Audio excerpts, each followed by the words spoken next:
오늘 하나님께서 우리에게 주신 말씀 출애굽기 20장 7절에서 11절까지 말씀 함께 교독하겠습니다. 출애굽기 20장 7절에서 11절입니다. 제가 먼저 읽겠습니다. 너는 내 하나님 여호와 이름을 망령되게 부르지 말라. 여호와는 그의 이름을 망령되게 부르는 자를 죄 없다 하지 아니하리라. 안식일을 기억하여 거룩하게 지키라.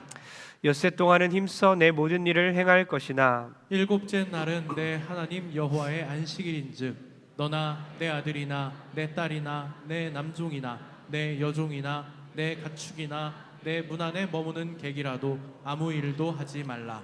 다 같이 이는 엿새 동안에 나 여호와가 하늘과 땅과 바다와 그 가운데 모든 것을 만들고 일곱째 날에 쉬었음이라. 그러므로 나 여호와가 안식일을 복되게 하여 그날을 거룩하게 하였느니라. 아멘. 옆 사람에 이렇게 인사합니다. 하나님만 사랑하십시오. 하나님을 생명 다해 사랑하십시오.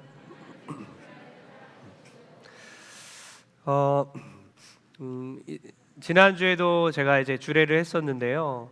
이제 청년들이 어제도 결혼식이 있었죠.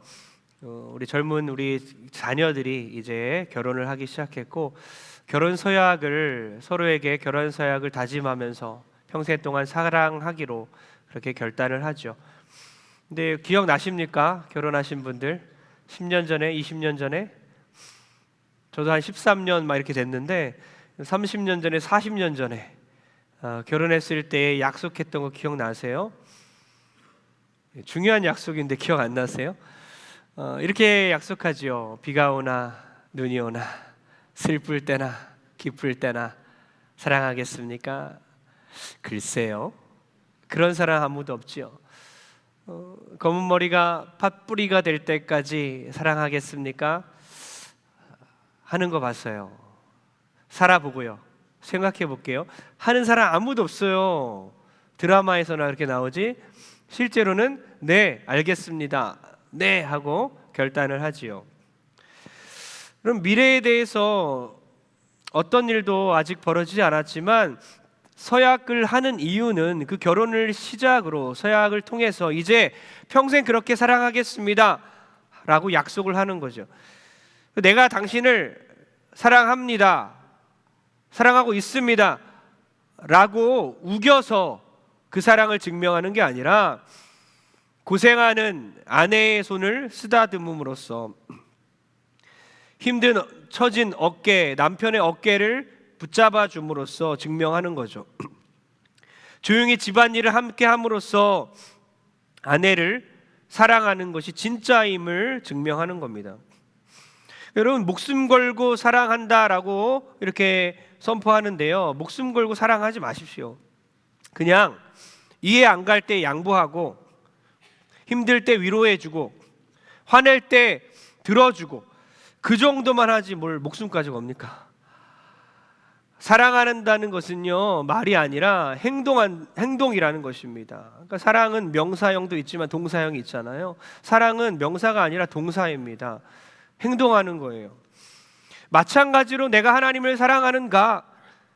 내가 하나님 사랑합니다. 감정적으로 내가 울면서 막 하나님 사랑합니다 라고 말함으로써 사랑을 증명하는 것이 아니라 십계명을 내가 얼마나 잘 지키고 있는가, 십계명을 내가 얼마나 이해하고 있는가 로서 하나님을 사랑하는 것을 증명할 수 있다는 거죠.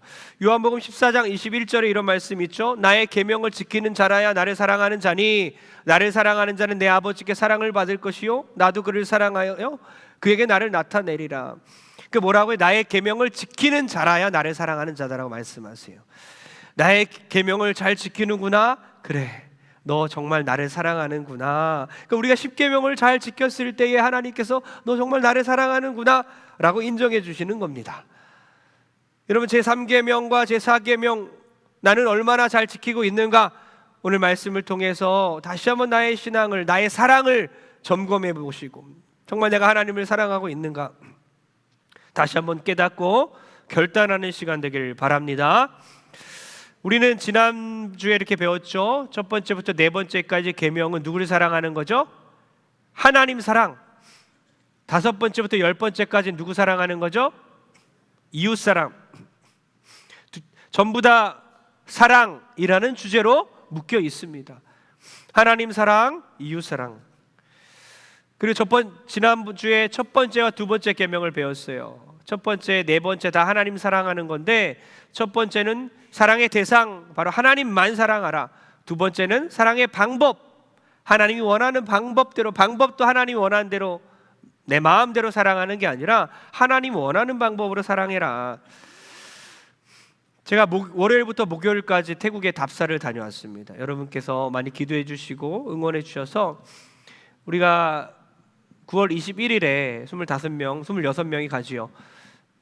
미리 가서 답사를 하면서 빈민가를 구석구석 다 돌아보고 그렇게 선교사님과 만나 많은 또 대화를 하고 돌아왔어요. 근데 첫날부터 참 거슬리는 곳이 있었습니다. 공항에 도착하자마자 밤에 도착했는데 아주 이쁘게 아름답게 인테리어가 딱 되어 있는 통유리로 되어 있는 그런 기도처가 눈에 거슬리더라고요. 누구의 기도처였을까요? 기독교인들의 기도처가 아니라 무슬림 기도처였어요. 이슬람 교도들이었어요. 참 기분이 나쁘더라고요. 전에 10여 년 전쯤에 롯데월드에 갔을 때에 기도실이 있어서, 누구의 기도실이죠? 기독교인들 기도실이 아니라 이슬람교도 기도실이 있어서 참 기분이 나빴어요. 태국에도 93%가 불교인인데 5%가 이슬람교도이고 0.7%가 기독교인인데, 우리도 기도하는데, 기도할 줄 아는데 그래도 하루에 3번은, 가끔 까먹지만 3번 정도 기도하잖아요. 그런데 왜 이슬람 교도들에게만 기도처를 인정하고 있는가? 그들의 신앙을 인정받는 것 같아서 기분이 참 나빴습니다. 프레이어룸, 이 기도실이 없어도 어디에든지 담요를 깔고 늘 정해진 시간에 기도하는 그들의 신앙에 의문의 일패를 당하는 순간이었습니다. 제가 빈민가에, 이제 태국 땅의 빈민가에 도착했을 때 또 참 놀랐어요. 참 영적 싸움이 이제 시작되나 보다. 빈민가임에도 불구하고 다 우상들을 섬기고 있는 거예요. 사진 하나 보여주십시오. 여기 빈민가 한쪽 구석에 이런 것들이 많이 있었어요. 귀신을 숭배하는 거예요. 다 불교의 사상에 찌들어 있는데 그러면서도 귀신을 섬기고 있었어요. 다음 사진 보여주세요. 너무나 가난한 환경에 살면서도 이렇게 귀신을 섬깁니다. 마지막 날 공항에 돌아오는데도 깜짝 놀랐어요. 다음 사진 보여주세요. 네, 이런 커다란 우상이 있는 거예요. 이 국제공항이잖아요. 모든 각국에 있는 사람들이 이것을 봐야 됩니다. 다음 거 보세요. 다들 막 사진 찍고 막 그 앞에서 사진으로 남기고 있습니다. 다음 사진 보여주세요. 이들은 우상을 섬기고 있는 거예요. 형상으로 만들었습니다. 1계명과 2계명을 적극적으로 부인하고 있는 거죠. 하나님 외에 다른 신을 섬기지 마라. 하나님을 우상으로, 형상으로 만들지 말라. 근데 하나님을 섬기지 않고 있고 또 우상으로 만들어 자기의 신들을 섬기고 있는 모습 봅니다. 여러분 어떻습니까? 정말 영적인 경각심을 갖고 계십니까? 10계명이 얼마나 중요한지 아십니까? 여러분은 이렇게 우상을 만들어서 다른 종교를 섬기지 않는 것일 뿐, 혹여 기독교인이지만 이 10계명을 가볍게 여기고 있지는 않은지 한번 돌아봤으면 좋겠어요. 우리의 모습은 어떤지요? 3계명을 다 같이 한번 읽어보겠습니다. 다 같이 시작. 너는 내 하나님 여호와의 이름을 망령되게 부르지 말라. 아멘. 어떤 의미일까요? 아까 첫 번째 계명은 하나님 사랑의 대상, 바로 하나님이시다. 사랑의 방법, 두 번째는 사랑의 방법, 세 번째는 뭐예요? 사랑의 태도, 자세입니다. 하나님의 이름을 망령되이 부르지 말라. 사랑한다면 그 자세와 마음가짐, 그 태도 또한 그렇게 돼야 된다는 거죠. 여호와 이름에 대한 그 말씀 구절이 있는데요. 우리 출애굽기 20장 7절을 다시 한번 읽어보겠습니다. 시작. 너는 내 하나님 여호와의 이름을 망령되게 부르지 말라. 여호와는 그의 이름을 망령되게 부르는 자를 죄 없다 하지 아니하리라. 뒤에 덧붙여진 구절이 있죠. 반드시 죄가 있다고 말하겠다는 겁니다. 죄라는 것이죠. 하나님의 이름을 가볍게 여기는 자, 하나님의 이름을 망령되게 부르는 자, 죄가 있다라는 것이죠. 레위기 24장에는 조금 더 분명하게 말씀하십니다. 다 같이 시작. 여호와의 이름을 모독하면 그를 반드시 죽일지니 온 회중이 돌로 그를 칠 것이니라. 거류민이든지 본토인이든지 여호와의 이름을 모독하면 그를 죽일지니라. 하나님 이름 너무나 거룩하시기 때문에 그의 이름을 모독하면 죽이라는 거예요. 그만큼 하나님의 이름이 존귀하게 여겨져야 되고 거룩히 여김을 받아야 된다는 거죠.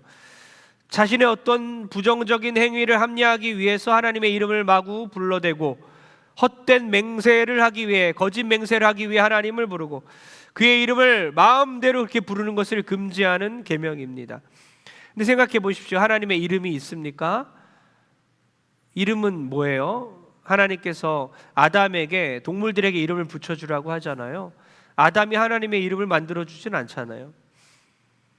하나님께서 모세에게 자신을 계시하시면서 이름을 가르쳐 주신 게 아니라 하나님의 어떠하심을 가르쳐 줬어요. 어떤 존재임을 가르쳐 줬어요. 나는 스스로 있는 자니라. 그러니까 하나님은 이름이 갖고 있는 것이 아니라 하나님은 어떤 분인지, 하나님의 존재의 특성을 말함으로써 그것을 우리가 명사화시켜서 이름으로 우리가 부르고 있는 거죠. 나는 스스로 있는 자다. 그리고 우리가 하나님에 대해 아는 하나님의 이름들이 뭐죠? 여호와 이레. 어떤 뜻이죠? 여호와 이레. 하나님은 준비해 주시는 하나님, 우리의 필요한 것을 준비시켜 주신다. 여호와 라파, 뭐죠? 치료의 하나님. 점점 어려워질 것 같은데요. 여호와 니시, 승리 하나님. 대단하십니다. 여호와 로이, 꿀 드셨슈? 여호와 로이, 여호와는 나의 목자시다. 이거 너무 좋죠? 외우세요. 로이, 여호와 로이, 여호와는 나의 목자가 되신다. 거기까지만 좀 아시면 될 것 같아요. 다음 거부터는 좀 어려워서 시험 들 수도 있는데요. 여호와 체바오트, 여호와 체바오트는 여호와는 나의 만군의 주이시다. 여호와는 만군의 하나님이시다라는 거죠. 또 여호와 치드케누, 치드케누는 여호와는 우리의 의이시다. 우리의 의이시다. 여러 가지의 하나님의 이름들이 설명되면서 하나님의 특징, 하나님의 어떠하심이 드러나 있죠. 그러니까 하나님의 이름을 망령되이 일컫지 말라, 이 계명의 뜻은 먼저는 하나님의 이름의 그분의 그 위대하심과 그 존재의 거룩하심, 권능과 그 권세와 능력에 맞게 그렇게 우리가 부르라는 거죠. 너무나 우리가 쉽게 부르다 보니까 아빠, 아바, 아버지라고 친숙하게 부를 수 있겠지만 그러다 보니까 우리가 너무 가볍게 부르는 경향이 있다는 거예요. 너무나 습관적으로 하나님을 불러댄다는 거죠. 그의 이름을 들먹이며 잘못된 맹세도 한다는 것이죠. 하나님에 대해서 우리의 입술과 또 말을 조심해야 된다는 것입니다. 너무나 우리의 입과 말은 중요합니다. 우리의 글도 중요한 거예요. 하나님의 이름에 대해서, 하나님에 대해서 그 거룩하심에 맞게 우리가 사용해야 된다는 거예요. 근데 여기서 더 나아가야 해요. 더 중요한 건 뭐냐? 뭘 것 같아요? 하나님의 이름에 맞게 살아라. 우리의 인생이 걸려 있는 거예요. 우리의 삶이 걸려 있는 거예요. 왜요? 우리 하나님의 이름을 달고 다니는 사람들이니까. 하나님의 이름이 명찰로 돼 있기 때문에. 그리스도인이라고 우리는 그 명찰을 달고 다니는 사람들이잖아요. 교회 앞을 나가면서도 우리가 막 화내면서 싸우면서 할 수 없는 것은 우리가 그리스도인이라는 명찰을 달고 다니기 때문에. 그러니까 이 3계명이 우리에게 요구하는 것은 하나님의 이름에 걸맞게 살아라. 하나님의 이름에 먹칠하지 말아라. 여러분, 어느 집에 아들만 넷이 있었다고 합니다. 그러다가 이제 다섯째를 딸이 낳았다고 해요. 너무나 귀하잖아요. 딸에게 이제 딸아이에게 이름을 붙여줬는데 너무 귀한 여자니까 귀녀라고 붙였다고 합니다. 귀녀. 성이 뭔지 아십니까? 방시였다고 합니다. 은행 가니까 사람들이 막 은행 가니까 은행 직원이 방귀녀 씨, 방귀녀 씨, 사람들이 키득거려요. 그래서 그 여자는 한 은행밖에 못 갔다고 해요. 한 은행만 가서 자기 이름을 부르지 말라고 요청한 그 은행만 다녔다고 합니다. 여러분, 우스갯소리지만 때로는 이름에 따라서 부끄럽기도 하고 이름에 따라서 자랑스럽기도 하죠. 근데 우리의 이름 뭐라고요?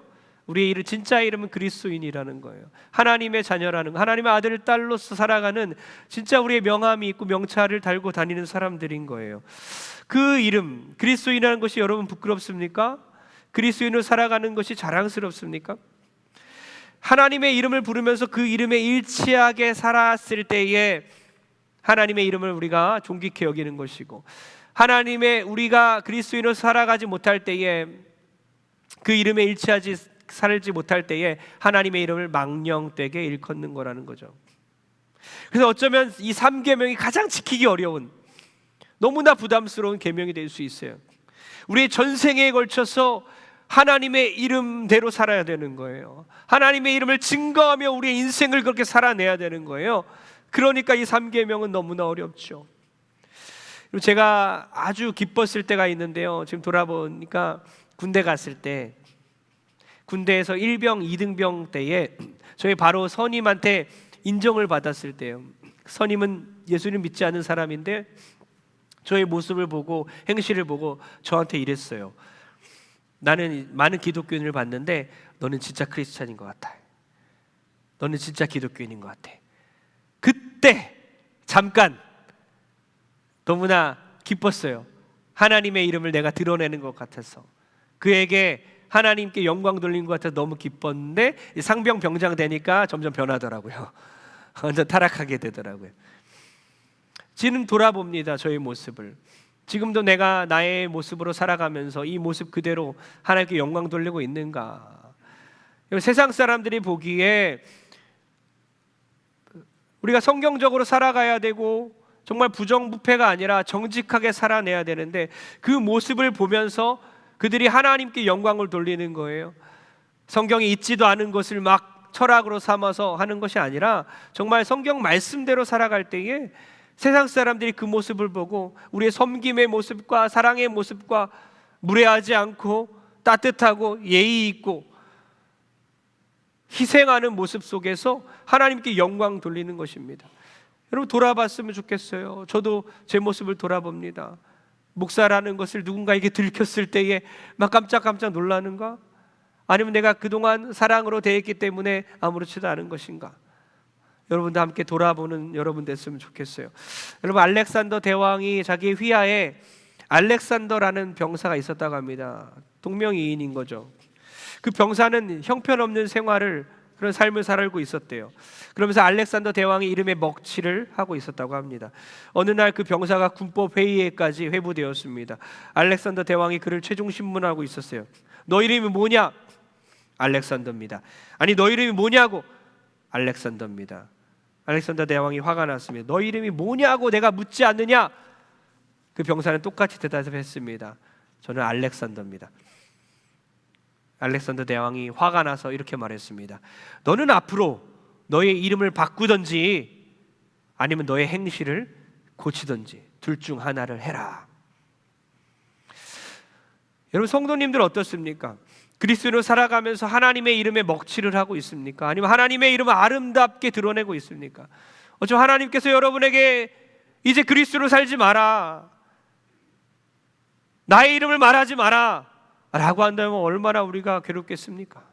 그것이 아니라 이제는 나의 이름을 드러내라, 그리스도로 살아가라, 하나님께서 우리에게 그렇게 말씀하신다면 우리가 얼마나 기쁘겠습니까? 우리의 인생이 오늘부터 전 인생에 걸쳐서 하나님의 이름을 거룩하게 만드는 그런 인생 살아내기를 주의 이름으로 축복합니다. 4계명을 함께 읽겠습니다. 시작. 안식일을 기억하여 거룩하게 지키라.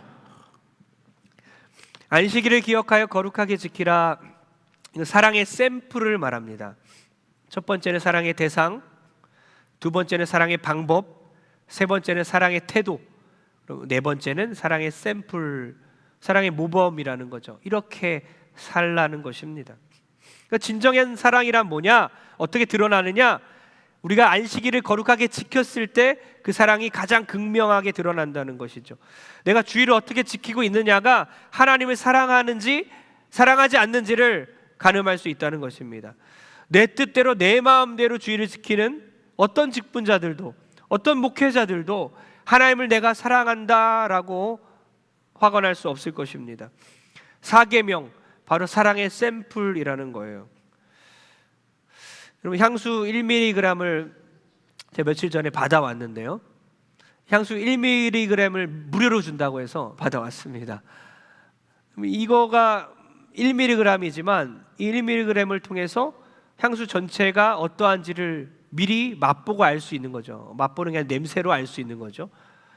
화장품을 어때요? 조금 먼저 쓸 수 있게 하지 않습니까? 화장품을 먼저 써봄으로써 나한테 맞는 건가? 이 립스틱은 나한테 맞는가? 화장품 전체를 어떤지를 가늠할 수 있는 거죠. 마찬가지예요.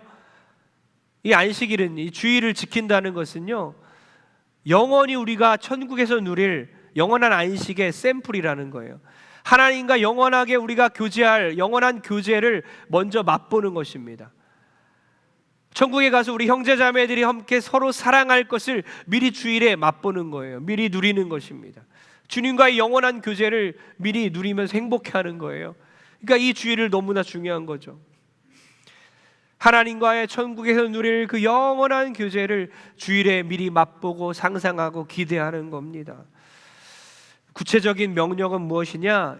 9절과 10절을 연달아 한번 읽어보겠습니다. 시작. 엿새 동안은 힘써 내 모든 일을 행할 것이나 일곱째 날은 내 하나님 여호와의 안식일인즉 너나 내 아들이나 내 딸이나 내 남종이나 내 여종이나 내 가축이나 내 문 안에 가두는 객이라도 아무 일도 하지 말라. 아멘. 잘 쉬었으면 좋겠어요. 주일에 잘 쉬었으면 좋겠습니다. 우리가 일 중독 사회를 살아가고 있어요. 우리나라 모든 사람들이 다 쉰다면 여러분 그리스도인들도 어쩌면 쉬는 게 좀 편할 것 같아요. 근데 많이 다 일하니까 돈을 벌고 있는데 내가 뒤처질 수밖에 없잖아요. 돈을 안 벌면 뒤처지잖아요. 그런 생각으로 살면 안 되잖아요, 그리스도인들이. 그런데 내가 뒤처질까 봐 더 돈을 악착같이 벌어야 하기 때문에 주일에도 계속 돈 벌 생각, 주식하고 항상 그걸 들여다보고, 그리고 영화가 나왔더라고요. 계속 보는 거예요. 미쳐 있는 겁니다, 거기에. 주일에도 와서 어떻게 하면 돈을 많이 벌 것인가, 빨리 가서 장사해야 될 생각에 빠져 있는 거예요. 세상 걱정에 빠져 있는 것입니다. 자녀 걱정에 빠져 있는 것입니다. 좀 쉬라는 거예요. 일을 좀 내려놓고, 일 중독에서 좀 내려놓고 주님을 온전히 생각하겠으면 좋겠다. 이 명령인데요. 그랬으면 좋겠다, 그래 주겠니가 아니라 그렇게 해라 라고 하나님 명령하고 있어요. 제가 이 쉼에 대해 생각해 봤는데 숨이랑 비슷한 것 같아요. 쉼을 잘 누려야 인생을 정말 아름답게 만들 수 있는 것처럼 숨을 잘 쉬어야 수영장에서도 수영을 잘하는 거더라고요. 보니까 제 처하고 제 아들이 수영을 잘해요. 저는 수영 잘할 것 같아요? 못할 것 같죠. 금방 가라앉아요. 막 개헤엄치고 막 물장구만 엄청 튑니다. 그리고 뭐 살아남으려고 막 목 밖으로 빼고 숨을 막 헐떡거리면서 쉬죠. 얼마 못 가요. 금방 지치고. 근데 제 아들하고 제 처가 하는 거 보니까 계속 왔다 갔다 하고 편안하게. 아들은 아직 좀 이제 평영까지 나갔는데 둘을 관찰해 보니까 숨을 잘 쉬어요. 숨을 쉴 때 잘. 저는 이거 물이랑 같이 막 마시거든요. 근데 편안하게 숨을 잘 쉬니까 수영을 잘하게 되더라고요. 마찬가지인 것 같아요. 숨을 잘 쉬어야 수영을 잘하는 것처럼 쉼을 잘 누려야 인생을 잘 살 수 있는 겁니다. 쉴 땐 쉬고 일할 땐 일하고. 쉴 때도 계속 머릿속에 일밖에 없는 사람들은요, 뭐 건강도 나빠지고요, 인생이 그만큼 힘들게 사는 거예요. 하나님께서 우리에게 행복을 주시기 위해서 주일을 주셨는데, 쉼을 누리라고 하셨는데, 여러분 잘 쉬시길 소원합니다. 시골에 내려가서 우리가 주일을 뭐 지키지 않을 수 있습니까? 내려가서도 우리 부모님과 함께 주일 예배를 드리고 주일을 지켜야 되는 거예요. 여행을 가요. 여행을 가는 게 목적이 될 때가 있어요. 여행을 가서도 거기서 주일 예배를 드리는 그런 뭐 콘도나 그런 여행들이 많죠. 그러나 여행 주객 전도가 된 거잖아요. 예배가 중요한 게 아니라 여행이 중요하기 때문에 여행 가서까지도 예배를 드리기 위해 어쩔 수 없이 드려야 되니까 여행을 가는 거예요. 주객 전도가 되면 안 돼요. 주일날은 하나님을 위해 드리는 날이죠. 하나님 위해 내가 온전히 바치는 날이라는 거죠. 안식일을 기억하여 거룩하게 지키라고 적혀 있습니다. 기억하여. 우리가 기억하지 못하니까, 우리 연약하니까, 계속 잊어버리니까 기억하라라고 말씀하시는 거예요. 기억하라고 연약한 저를 통해 일러주고 있는 거죠. 교역자들을 통해, 장로님들을 통해, 목자를 통해 계속해서 일러주고 있는 거예요. 주의를 지켜야 돼, 거룩하게 지켜야 돼. 또한 뭐라고 적혀 있습니까? 이웃들에게까지 영향을 끼치라는 거예요. 너의 아들이나 딸에게도, 여러분의 자녀들까지도 영향을 끼치라는 겁니다. 주일이 누구의 날인지를 알려주라는 거예요. 너네는 돈 벌어, 너네는 돈 벌어. 그렇게 하지 말라는 거예요. 주일은 너무나 중요하기 때문에 자녀들에게도 주님을 섬겨야 돼, 예배해야 된다, 그렇게 가르치라는 거예요. 남종이나 여종이나 모든 객이라도, 머무는 객이라도 아무 일도 하지 않게 해라. 어떤 말입니까? 사회에서도 여러분이 할 수만 있다면 모든 직원들에게까지도 영향을 끼쳐서 하나님을 예배하게 하라는 것입니다. 그러니까 이렇게 적용할 수 있는 거죠. 주일날 우리가 더 자녀들과 대화하고 하나님의 말씀을 함께 나누고, 교회 와서는 주님을 예배하고 목장 예배 가운데 함께 교제하고, 사회에 나가서는 하나님을 높일 수 있는 그런 환경을 만들고, 그렇게 하나님을 예배하라고 그렇게 권면하고 복음 전도하고, 그런 우리 모든 성도 되길 주로 축복합니다. 중요한 것은 강조점이 하지 말라가 아니라 하라에 있습니다. 전에 우리가 한 20-30년 전까지만 어땠습니까? 늘 뭐 하지 마라, 아이스크림 먹으면 안 돼, 이날 돈 쓰면 안 돼. 그래서 어때요? 사람들 몰래 가갖고 뭐 아이스크림 먹고 뭐 사 먹고 그랬다는 거죠. 돈 쓰는 것도 몰래. 그렇게 율법적으로 하라는 게 아니라, 주일날 뭐 하지 마라, 하지 말라에 매여 있으면 서로 비난하는 거예요. 서로 정죄하는 것입니다. 하라가 중요한 거예요. 주님 안에서 충분하다, 주님 안에서 내가 만족스럽다, 주님 안에서 내가 행복하다, 주님을 정말 즐거워하는, 더 주님을 생각하고 예배하고 주님께 영광 돌리는 그런 하루가 되길 소원합니다. 11절 다 같이 한번 읽겠습니다. 11절입니다. 시작. 이는 엿새 동안에 나 여호와가 하늘과 땅과 바다와 그 가운데 모든 것을 만들고 일곱째 날에 쉬었음이라. 그러므로 나 여호와가 안식일을 복되게 하여 그날을 거룩하게 하였느니라. 아멘. 이 날은 창조와도 연관이 있다는 거죠. 창조주께서 이 안식일과 연관 있게 당신께서 쉬시면서 그 날을 거룩하게 만드신 거예요. 그러니 이 안식일을 지킨다는 것은 창조주 하나님께서 내 인생을 주관하시는구나, 내 인생을 돌보고 계시는구나, 그것을 믿는 것입니다. 안식일을 거룩하게 지키는, 특히 이제 안식 후 첫날, 이제 주일이 우리가 안식일의 개념으로 지키잖아요. 이 주일을 거룩하게 지키는 우리 모든 성도 되길 축복합니다. 지난주에 선교팀에서 이제 무명이란 영화를 보고 왔습니다. 무명이란 영화를 봤는데요, 20명 좀 안 되게 갔던 것 같아요. 저도 약간 훌쩍훌쩍거리면서 영화를 보면서 감동을 많이 했어요. 나는 조선을 사랑하는 일본인 선교사입니다. 일본인 선교사 2명의 이야기예요. 일본인들 어때요? 우리를 탄압하고 억압했던 민족인데, 그래서 사실 일제강점기 하에 아무도 없었잖아요. 그러나 부모의 영향을 받아서 다 자자손손 일본을 미워했죠. 그래서 일본과 가위바위보라도 지면 안 되는, 축구도 절대 지면 안 되잖아요. 일본에 대해서 그래서 미워하는 마음들이 조금씩 다 있지만, 이 영화를 보고 많이 깨졌습니다. 일본을 사랑해야 되는구나, 복음을 전해야 되겠구나. 일본인들을 증오하는 그 조선 땅에 복음을 들고 들어간 2명의 선교사 이야기죠. 노리마츠 선교사는요, 일본 최초의 해외 선교사입니다. 그는 1896년도에 조선에 들어와서 조선인처럼 생활하며 복음을 전파했죠. 당시 명성황후 시해 사건이 있었고, 한 나라의 왕비가 무참히 살해당하는 이 충격적인 장면에 침묵할 수가 없었던 그는 참변을 당하여 절망과 어둠에 갇힌 이 땅에 복음을 들고 들어와서 빛을 비춰주고 따뜻한 온기를 주겠다고 결단하며 조선 땅에 들어왔습니다. 그는 수원을 중심으로 복음을 전파하기 시작했습니다. 외노민하고 냉대를 당하면서도 한글을 배우며 복음을 전파하고 세례를 주면서 수원의 최초의 교회인 동신교회를 설립했어요. 그의 부인 일화도 참 감명 깊었는데요. 가난한 조선인들에게 음식을 제공하기 위해서 자기의 머리카락을 잘라버립니다. 그 당시 있을 수 없는 일인데요. 자기의 머리카락을 잘라서 쌀과 보리를 삽니다. 그리고 조선인들에게 먹을 것을 제공하고 자기는 못 먹어요. 그러다가 영양실조로 폐결핵으로 젊은 나이에 소천합니다. 그녀의 나이 33살이었습니다. 이 누리마치 목사님의 장례식에 조문을 하러 조선인들이 많이 찾아왔어요. 그리고 품속에서 조이문을 꺼내서 이렇게 읽습니다. 어떤 이는 영국 사람이 되기 원합니다. 어떤 이는 미국인이 되고 싶어 합니다. 그러나 조선인이 되고 싶어 하는 사람은 한 명도 없습니다. 노리머치 목사님은 조선인이 되고 싶어 하는 사람이었습니다. 예수님께서는 벌레와도 같은, 벌레만도 못한 우리 인간의 모습으로 이 땅에 내려오셨다는 거예요. 완전한 사랑 때문입니다. 이제 우리 차례예요.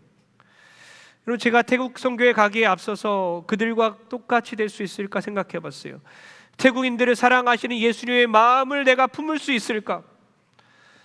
일본에는요, 일본에 있는 동지회에 어떤 신조라고 하는데요, 이런 신조가 있었습니다. 수치는 우리에게, 영광은 하나님께. 수치는 우리에게, 영광은 하나님께. 수치는 내가 가져가고 모든 영광 하나님 받아주옵소서. 저도 그렇게 결단했어요. 두 번째 조선에 찾아온 사람은 노리마치 선교사의 제자인 오다 나라지였습니다. 그는 독실한 불교 신자였는데 신앙에 대해서 갈등을 하다가 기독교 복음을 받아들이고 조선에 와서 복음을 전합니다. 그는 이렇게 말합니다.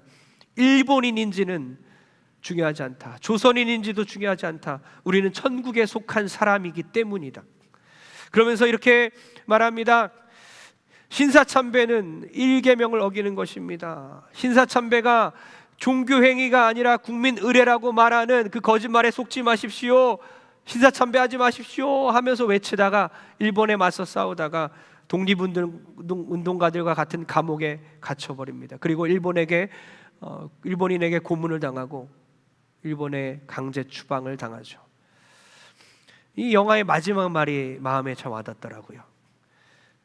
가교는 원래 밟히기 위해 존재하는 다리입니다.